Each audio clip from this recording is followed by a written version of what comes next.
Hey folks, Keith with 93 Lumber coming back at you with a beer and a human being. As I like to refer to him, a Mr. No Hype. Kyle works also for anyone at home. What's going on, Keith? Not much. How are you? Good, man. Yeah. Thanks for the beer. I'm excited to try it, man. Yeah, me too. I've been. I knew Free Will did good stuff, but I haven't had their stuff recently. And then I got the chance to go, and I have not been disappointed. And this is the last beer I have from them, and we are doing this together. Nice. I sent Kyle one, and it was because as soon as I saw it, I thought of him. And it definitely sounds like the kind of beer I like. Yeah. Yeah.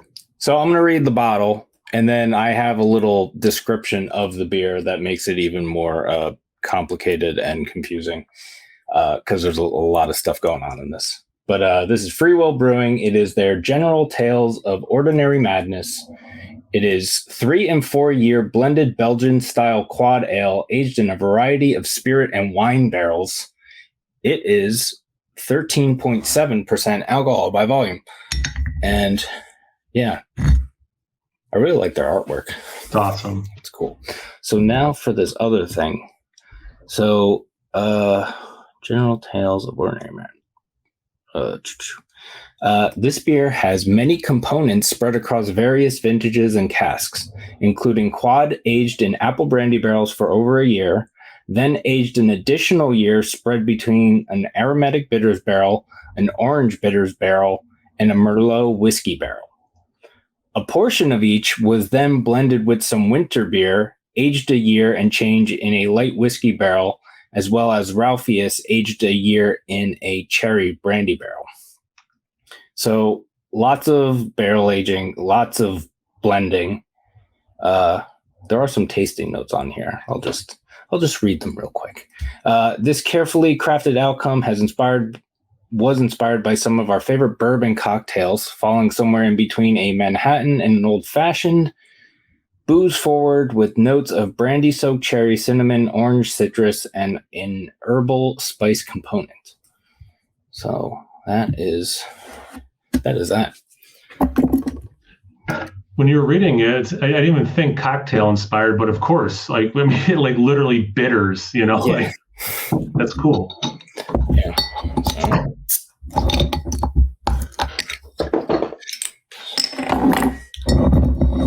Mine is a little warm. It's chilled a little bit. I took it out of the fridge like half an hour ago. So I had mine in my beer fridge set at 55, and then like a half hour before we started this, I put it in my regular refrigerator, then took it out 20 minutes ago. So it's 55 degrees, I'm sure. Man, I can smell it from here. Right? And it smells nice. Yeah. It's like if I didn't have the lights up, I would say it's like really dark brown, but there is like a reddish thing going on in there. Yeah. A little bit. Yeah, I mean, it is definitely mostly brown, but yeah, there's definitely some red. You're absolutely right. And I'm realizing how much my computer monitor is like in the center of my glass as I'm trying to show the camera. But it is. Oh, I thought there was a logo on the glass. No, that is. Yeah, I'm using a little St. Bernardus taster. I'm like, how often I get to use the St. Bernardus tasting glass? I'm like, wait, this is a quad? I'll use it. But no, you're right, there's red. Yeah. A little bit ahead. It's like I don't know. Yeah. Khaki color. Ish. Yeah. All right. You want to see what it smells like? Yes.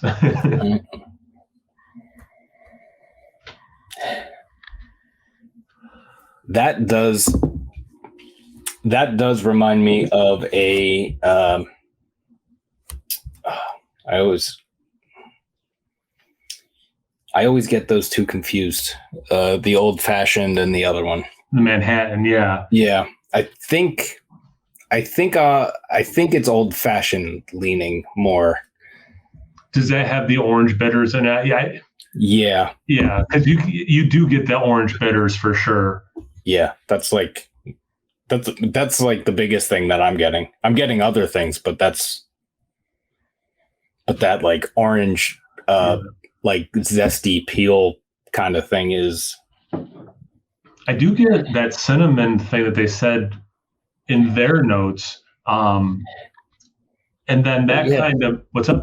Yeah, it's like Well, continue what you were saying. Well, just gonna like definitely it's like cinnamon specific, but then it makes me think some other baking spices, and then it does have like not to make this a pie chart, but like the orange bitters is the biggest piece of the pie, right? But like there is some quad fighting through, like traditional quad.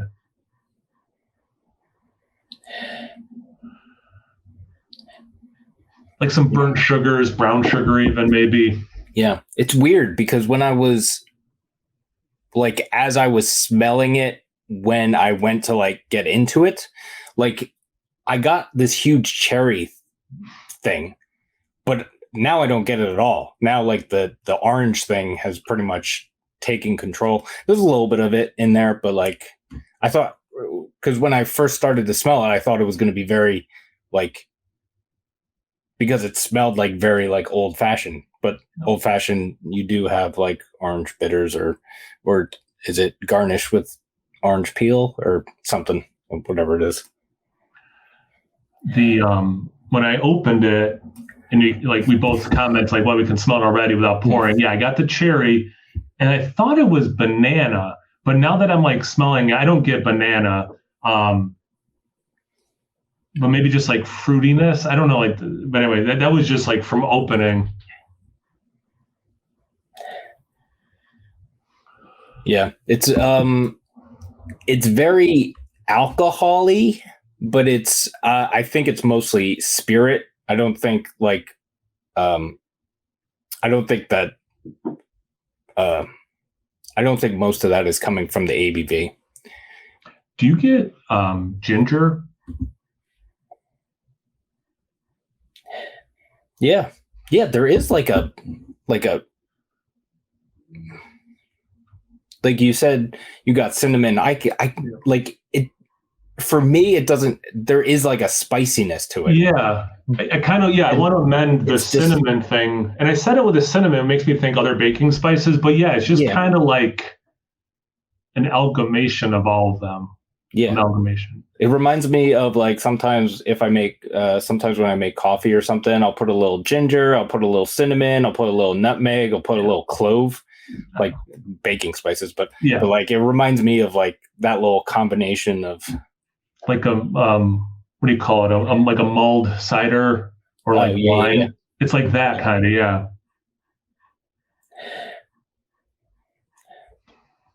Yeah. I like it. Yeah. You wanna taste it? Yeah, really badly. Cheers. Thanks again, Keith. I appreciate it, man. Yeah.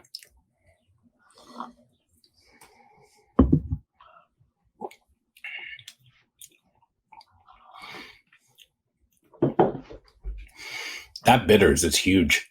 Yeah. That is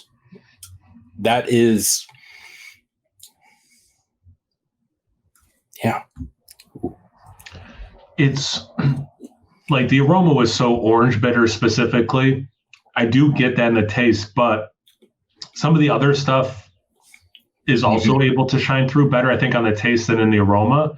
But it is, I mean, it's cocktail. It is so cocktail and beer married really nicely that way.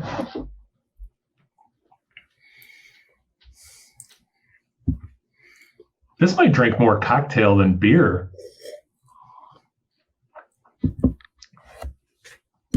Yeah, a little bit. Because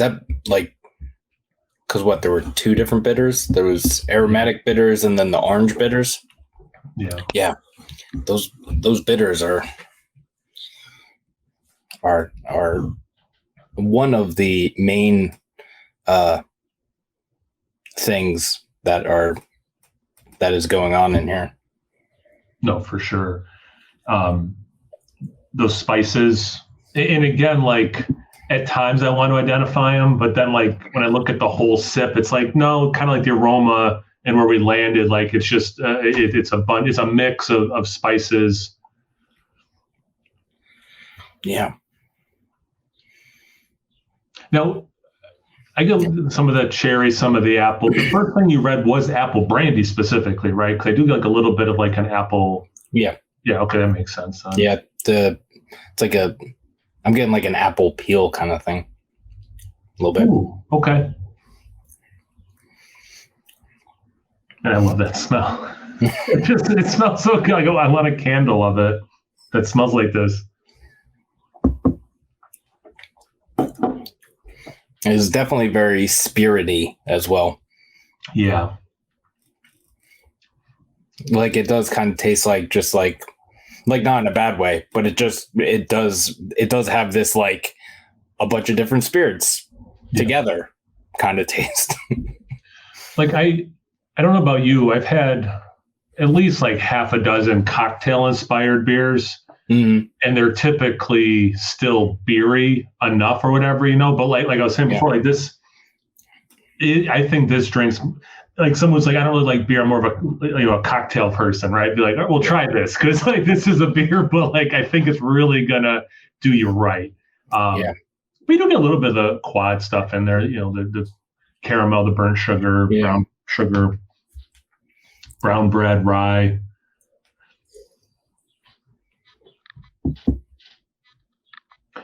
I don't get plum. That's something I like in quads, is like a plumminess.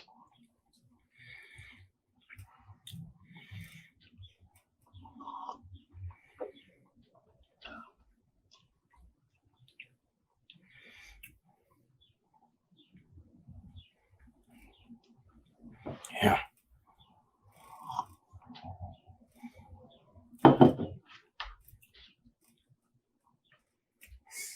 What are you thinking, Keith?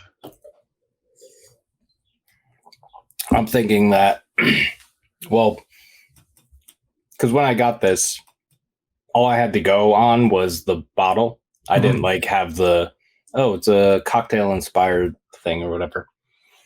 And now that I know that it's cocktail inspired,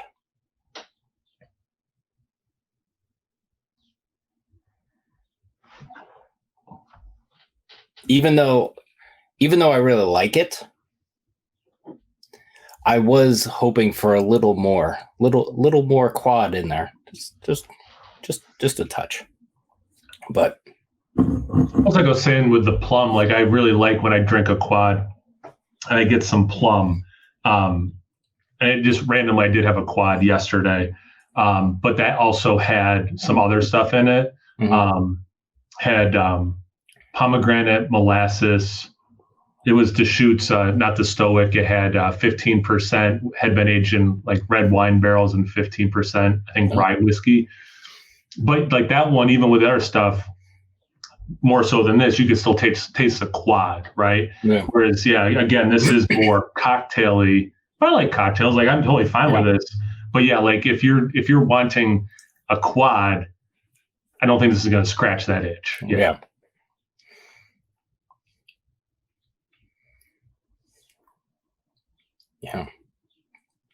Yeah, and up front, like you were saying with the spice, the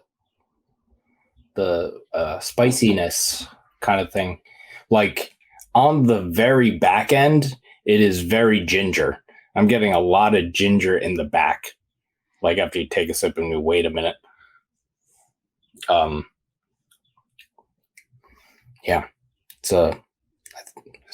Those are the bitters, I think. It's got to be, right? I mean, well, it's interesting because during the sip, again, like I'm getting all these baking spices, but there have been a couple of times where, not that I got out of the habit of chewing gum a long time ago, but it reminds me of that Big Red, like that very specific cinnamon taste Big Red has. So like I do kind of keep going back to cinnamon at times specifically. Yeah. But that ginger note is probably the other one that I specifically get versus just generically baking spice mix. Yeah. Actually, it's very, I didn't even think of that. Yes. Very, very Big Red. Yeah. like and like that. I don't know if they use real cinnamon or not, but it's like very much that taste. Yeah. And I probably haven't had a piece in at least a decade, but it's still like in my brain. Like that is what that tastes like.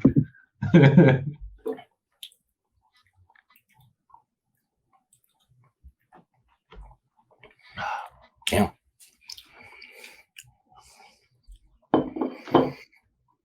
Kind of makes sense that the glass, the artwork has a little something on the rocks there. I don't know if that's on purpose or not. Oh yeah, yeah. It's got a little decanter in the. Oh yeah. Yeah. So I guess there were some clues. Yeah. I was gonna say something. I don't remember. I had to pour some more. I finished it. Yeah. It kind of has this like I might save a little bit and like pour it into like a rocks glass with a cup with like an ice cube later. see what that's like. Because it's and it's kind of like later on in the taste, but like it kind of does have this like you made like an old fashioned or something similar, and the ice cube melted, and it's a little watery, but it's not.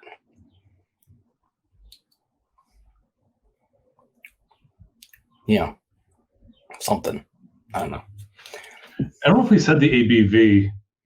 Yeah, 13.7.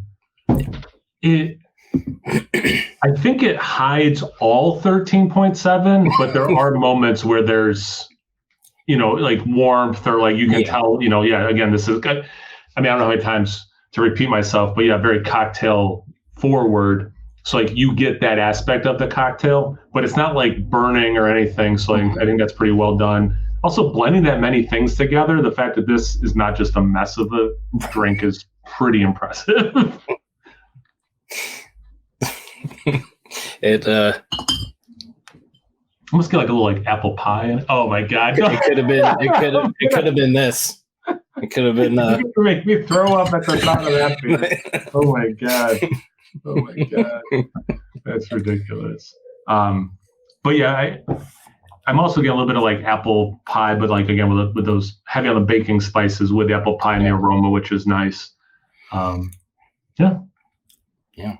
Anything else to add, Keith, before we wrap it up? I don't think so.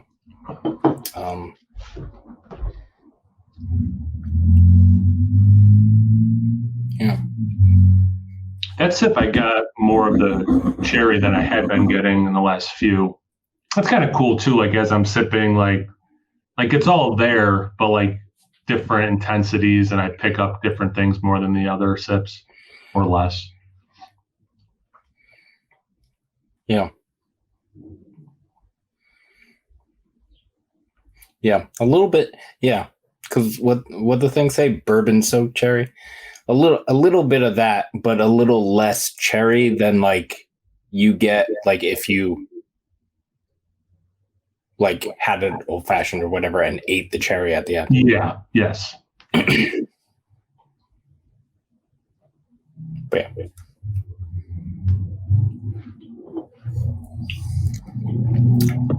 yeah. Those are my thoughts. And my thoughts are those are good thoughts that you had, Keith. Thank you. All right. So if you're watching this on my channel, wrong way. Make sure you check out Keith at his channel, 93 Lumber. So if you're watching on my channel, I will link to his channel in the description box below. And Keith, this is where you're going to say you're going to do the same for me. Yes. If you are watching this on my channel, go check out No Hype Beer Reviews over there. You did it right in the first try. I'm proud of you. And I kind of have this for reference. So True. I just had to point towards that. And yeah, I hope you're all doing well and taking care of yourselves and taking care of each other. And yeah, like, subscribe and Instagram and stuff. all the things stuff. you're supposed to do. All the stuff will be down in the box on both channels. So, yeah. All right. Well, thanks again, Keith, for the beer. I really Yeah. appreciate it, man. Or the cocktail. Cheers. Cheers.